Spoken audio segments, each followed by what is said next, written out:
Hello, you're listening to Storytelling Saga, the podcast that shares stories. I'm your host, Allie, and this week I'm discussing my favorite episode of Foster's Home for Imaginary Friends, Frankie My Dear, written and storyboarded by Lauren Faust and directed by series creator Craig McCracken. Craig McCracken, of course, also created the Powerpuff Girls, Wander Over Yonder, and Kid Cosmic. Lauren Faust created My Little Pony Friendship is Magic, and Lauren Faust and Craig McCracken are married, so that's really sweet too. And this show is so adorable, so imaginative and creative. I remember when it premiered on Cartoon Network back in 2004, and it was a 90-minute TV movie introducing the premise of the series, which is that Mac has to, he can't keep Blue in the house anymore because his mom says he's too old to still have an imaginary friend. So then Mac sends Blue to live at Foster's Home for Imaginary Friends, and the one condition is that Blue won't be adopted so long as Mac comes to visit every single day. And it really is such a really cool concept that kids who outgrow their imaginary friends, they send them to live at the foster home where they can then be adopted by new little kids.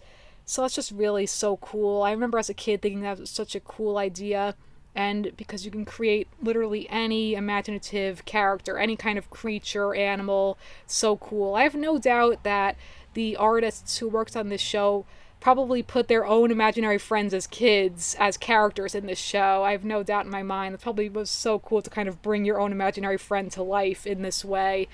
The only thing, though, with this episode in particular, is that unfortunately it doesn't have the other lovable characters in this show. There's no Wilt, there's no Coco, there's no Eduardo, there's no Madame Foster, there's no Mr. Harriman. I didn't realize that. I could have sworn they were in this episode at some point, but nope, unfortunately not. But that said, it was still my favorite as a kid. I don't think I've seen every episode of this show, but I have seen the majority of them. And just to mention those characters since they aren't in this episode, I think out of all of them, Wilt was my favorite out of all of those characters in particular, because he's such a sweetheart, voiced by Phil Lamar, and he would just always say, sorry, he was so sweet. And even his design, too, that he's really tall and he was created by a basketball player, and that we don't learn until later on in the series why he looks the way he does, that he has only the one arm and the one good eye, and it's because we learn later on that he got into some kind of basketball accident. But he's just so overly polite, and he's just such a sweet character. And a defining character moment to me for him is in the episode Store Wars, when they're at the mall and then he's holding open the door for people. They're like, thank you. And then he's about to let go, but then more people keep coming in. So then the entire time he's holding open the door because he's just so polite. So Wilt is such a sweetheart. Another sweetheart, of course, is Eduardo, voiced by Tom Kenny. Tom Kenny has said that he loved voicing that character, but that it was hard on his vocal cords because it's so deep. And I remember Eduardo was created by a police officer, speaks Spanish too, I guess bilingual, because Eduardo is bilingual too. So that's really cool. I remember the episode when he finds a puppy and then he has to hide it from Mr. Harriman, though. And I distinctly remember Frankie saying, because Mr. Harriman is scared, and then Frankie says, well, okay, repeat this over and over. There's not a dog can never be in the house. And she says, well, that's not true. Okay, say, a dog is not in the house presently. And then he just walks around, a dog is not in the house presently. It's so funny. And then in the end, it turns out that they are imaginary puppies, so then Eduardo can keep them. So Eduardo, too, another absolute sweetheart character, kind of also a bit of a scared character more often than not, but he always faces his fears, too, even though he's just this big purple monster that he's kind of at his core, kind of like the Cowardly Lion, so that's his temperament. So that's really sweet too. And then of course Coco, who I remember there was kind of a meme going around a couple years ago, maybe, I don't know, but I remember this on the internet, that Coco's designed because she is a bird but also kind of looks like an island and also kind of looks like an airplane, and that is because apparently her creator was someone who had crash landed on a deserted island and then kind of went crazy and imagined her up. So that's why she looks the way she does, and she only says Coco. And apparently, so she's voiced by Candy Milo, who has said that there was always dialogue written for Coco, but that she would just translate it into Coco, so it would just be like Coco, Coco, Coco, and whatever be like, whatever the actual dialogue was. And I remember also that Star Wars episode with, like, Coco gets a job randomly, and then Frankie's like, wait, you're working here? It's like they have, and she's like, Coco, they have dental? Coco, Coco. And like, wow, like, whatever. That's too funny. So those are kind of like the three friends to Blue throughout the series in particular. Another fan favorite character is Cheese, also voiced by Candy Milo, who just kind of shows up one day and he says, like, I like chocolate milk. I remember that. Just kind of drives Blue crazy. And first Mac thought he imagined him up, Mac and Cheese, but then it turned out that there was some girl, Louise, Cheese Louise, you gotta love the puns. And then of course Madame Foster, also voiced by Candy Milo, who is the proprietor of this lovely Foster's Home for Imaginary Friends, so again, so sweet. And then her granddaughter Frankie, voiced by Grey Delisle Griffin, who works there kind of just as the, like, personal cook and cleans around the house for everyone and just kind of is there to help all of the imaginary friends. And it's just so sweet that, like, her with her grandmother, that's really sweet. And Frankie's a really great character. And then also it's so sweet, Mr. Harriman, though he's kind of the stickler, of course, always trying to ruin Blue's fun, whatever, like always kind of, in that case, the antagonist for Blue. And I know he always calls him Blue Regard, and I think Blue's first name, it's like Blue Regard Q Kazoo. I remember that randomly.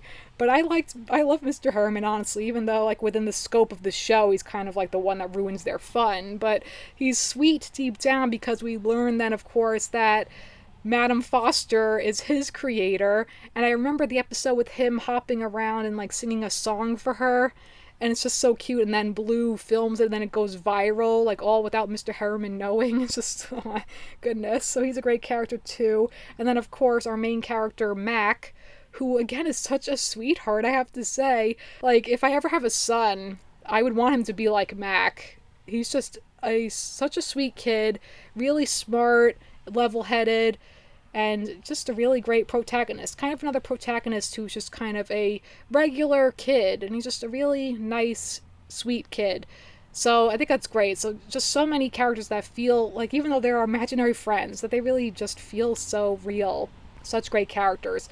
And Blue, too, though, he's an interesting character because he's the one that causes all of the mischief more often than not. He kind of always wants to be center of attention and everything, and sometimes he comes off a bit selfish at times, and just kind of, you know, with Mac too, because Mac, in that case with Mac and Blue, that yes, they're best friends, but then we see how Blue just kind of always wants to be the star, be the leader, and everything like that. And so I came across a tweet recently where Craig McCracken explained why Blue is the way he is. That first off, he's the one that causes conflict a lot, since you need conflict in a TV show. But also he explained that, I found this so interesting, something that you wouldn't know, but then it comes off actually in hindsight, knowing this about the character. He said that Mac created Blue as a playmate when he was really young, and it was Blue's job to come up with fun things to do.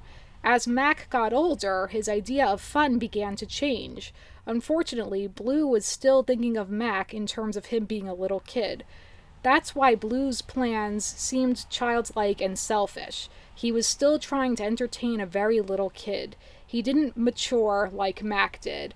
So that's so fascinating to me, honestly, when you know that about the character then in hindsight, and just shows you why Blue is the way he is. And honestly, a distinct thing, like a distinct scene in this show that for whatever reason people remember so well. I don't remember what episode it's in, but it's when Blue is watching TV by himself, and then he's watching the Weather Channel at one point, and then the weatherman says, it's gonna be hot in Topeka. And then over and over, Blue keeps saying, it's hot in Topeka. It's hot. My toe is hot. It's hot in Topeka. Like over and over, just kind of because he's that bored, I guess. So it's so funny.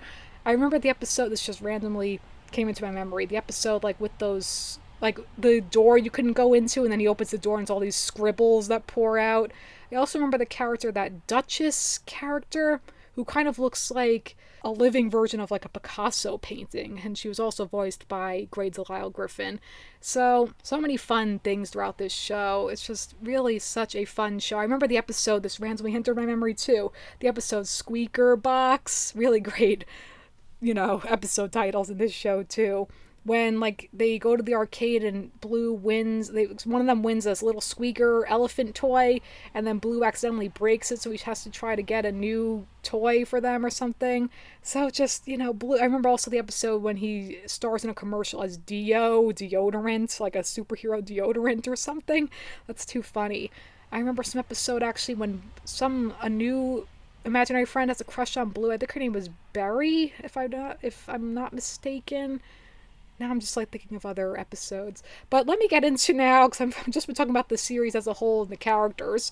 So let me actually get into this episode, Frankie, My Dear. Again, showing how sweet Mac is in the beginning of the episode when Frankie is talking to her friend on the phone and saying, oh, I can't go out, I want to, but the bunny has me doing paperwork. And then Mac says, you should go, Frankie, I could do this, like I could do all this work. And she says, oh no, Mac, I don't want you to like burden you. He says, no, it's no problem, I help my mom all the time, I organize her bank statements. Like he's so proud of it, so it's just so adorable. And then she just gives him a kiss, and then he's just smitten, like immediately smitten. And that look on his face stretches into a lovesick grin. It's kind of reminiscent of the Grinch. Like that's an evil grin though, but like with Mac with this lovesick grin.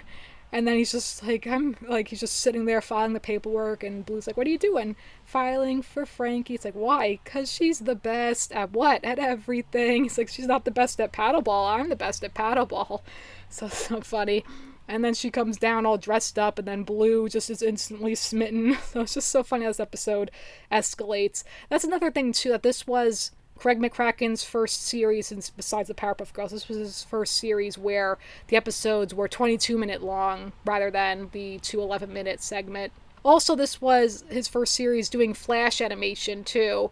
And I remember as a kid thinking, oh, the animation looks different, but it looks really crisp and really cool. I just randomly remember that, too. But anyway, so this episode is just so adorable, though. It's just so funny, too, of course. And so then, like, they're going back and forth. Like, then Frankie has a nice time. And then the next day, she's like, oh, Mac, isn't it great to be alive? And then, like, she's like, especially when you're in love. And then it's like, he's the best, the absolute best. She gives him a kiss again. So then Mac thinks that Frankie likes her. And then Blue is like, yeah, she told me. She said, he's the best. Like, that's me. He's like, what are you talking about? She said, I'm the best. And they're going back and forth. And then it's like, you're not even human. And then throughout the episode, Blue's saying, yeah, but I'm not a kid. Like that. So whatever, like that makes him superior somehow. And also it's funny too when he says, like, you're younger than me. I created you when I was 3. So that means you're only 5. So then Mac is 8. I can do math.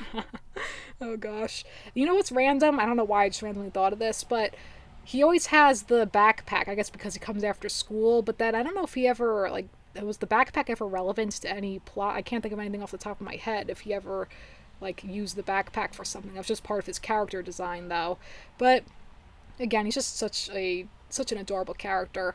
And also Frankie, her character design is great, too, because there's a little Easter egg with the Powerpuff Girls with her shirt with, Blossom, Bubbles, and Buttercup, just their silhouettes, the pink, blue, and green. God, Powerpuff Girls is such a fantastic show. I will discuss it at some point.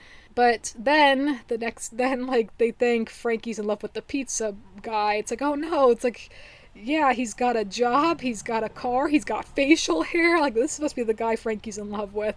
And they're just throwing the papers at him. And then, like, it's so funny, he drives off, and then, like, he comes back, it's like, wait, what did you say? It's like, oh, she's in love with you. It's like, I stole her heart. So then, like, he's smitten, and Mac's like, now look what you've done, throwing papers at him.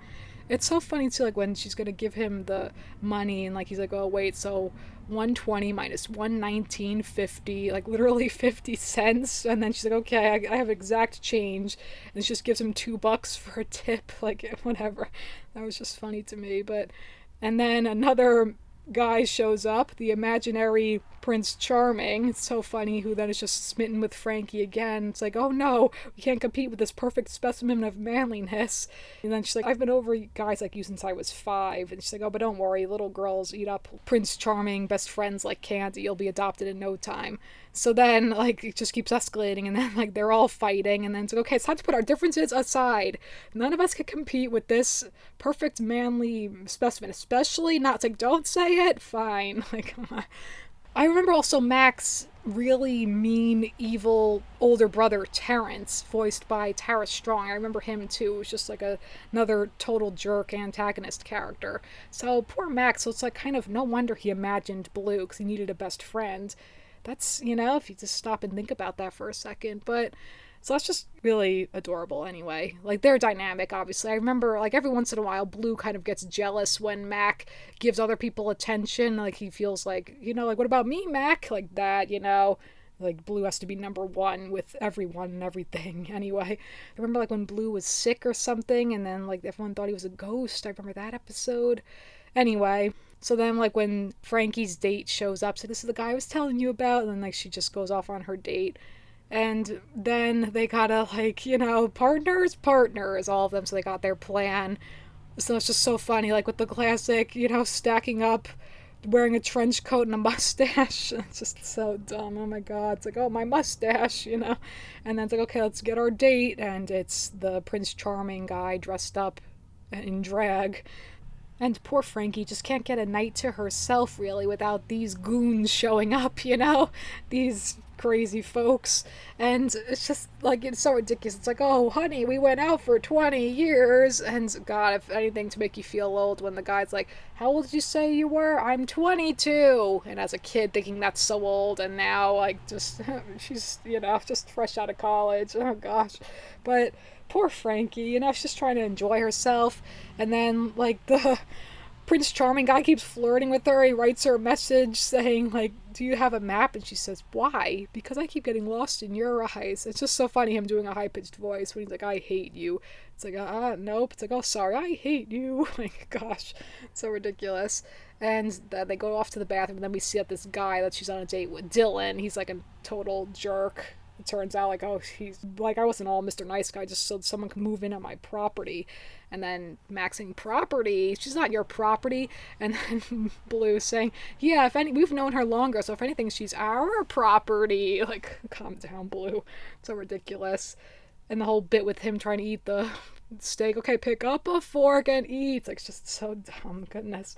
And it's just so funny too, even with the Prince Charming guy, when they saying, oh, he's got great lines, like really good lines, like, and it's just all really corny stuff. Like, oh gosh, too funny. And then Frankie had heard the whole thing, and she rightfully punches the guy in the face. Like, good for Frankie. She's a badass. It's just like, oh God. And when he says, like, oh, Frankie, it's not what it looks like. And she says, if I had a dime for every time I heard that. And you just know that Frankie's been through her fair share of heartbreak and has met her fair share of jerks, and haven't we all, poor Frankie. But things will work out for Frankie, though. It's just like sad in that moment, but it's just like good for her for standing up for herself, and screw that guy. Like, ugh. And it's just so funny at the end, of course, she's saying, oh, who needs a man? And they're all saying, I'm not a man, I'm an imaginary man. I'm not a man, I'm a teen. I'm not a man, I'm just a kid. I can do better than all of that. I'm not a man, I'm not even human. And she says, oh man. It's just so funny. So again, just a really fun, sweet show. I've also, for whatever reason, my sister and I always loved, I don't remember the episode, but like when Blue is rooting through the garbage to try to like make something, and then he wants Mac to help him, and he's like, oh, Mac, I need to find something. I don't remember now the context, but then he keeps saying, come on, like that stretched out, come on. We found that hilarious too. I remember also like something with like the ice charades. We loved that too. Just the random things now that are popping into my memory. But gosh, what a fun, delightful show. And I do remember like then, like this was just a one-off thing, but then I kind of remember at some points here and there, Mac still kind of had a little crush on Frankie. I remember that, just kind of here and there, just kind of like just little small moments here and there. So, like poor Mac, come on. Such an adorable kid, such a sweet kid. Again, same with Wilt and Eduardo. Coco's an awesome character. And Mr. Harriman and Madame Foster, and Blue too is a great character. So just really fun characters, such a fun, imaginative concept again. So gotta love it. Love that theme song too of the house being drawn, and then like at the end it's like the reverse of it with the house being erased, Gosh, what a really fun show. I just can't say that enough. A really fun, really awesome concept for a series, and just a really great show. And never change, Mac. Just stay sweet and just stay a kind, sweet, smart little kid. Just what a great protagonist. And Blue, too. Despite all of his mischief, he's a great character, too. And with that, that's going to conclude this week's episode of Storytelling Saga. Be sure to visit storytellingsaga.com for all places to listen and where to follow on social media. And as always, feel free to send me any questions, comments, or writing prompts by emailing me at storytellingsaga@gmail.com.